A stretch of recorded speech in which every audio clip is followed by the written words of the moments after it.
با هەڵدەمە گۆرانی و حەیران و لاوک و لۆلۆ، با بیڵێمەوە شەعر و بیکەمەوە شین و ڕۆڕۆ،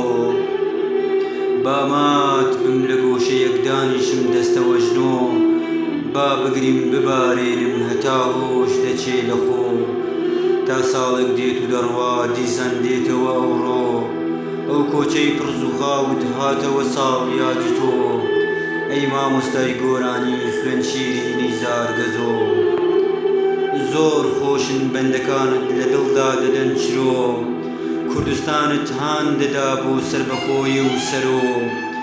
چوویە سەر لووتکەی هونەر بوویە سوڵتان و هەڵۆ، کوردستان هاواری کرد پڕ بە ناخۆ و دڵی خۆ، ئەی مامۆستای گۆرانی جێمان مەهێڵە و مەڕۆ. وا هاتەوە ساڵ یادی کۆچی پڕ زووخاوەکەت، سەردەشتی بۆچی بەستت ڕوو بە ئێمە چاوەکەت، بۆ ڕۆیشتی و نەهاتیەوە لای ڕۆڵە داماوەکەت، دایکە دڵ بریندار و بابە پشت چەماوەکەت، چون ڕێی گەورەت گرتە بەر بۆ یەکەم بوو ماوەکەت،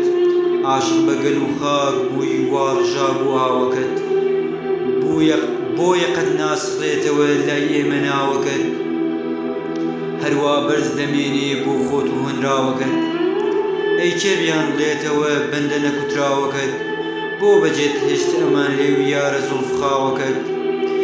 یان کاکۆڵ تەڵای و کۆچەری گەڕاوەکەت، یا بەختی خەواڵ و بۆ کوردی خەیاڵ خاوەکەت، دڵانی یاران دەکرد هەڵبەستە پاراوەکەت، لە نێو کووردا بەجێما ئامانجە جێماوەکەت،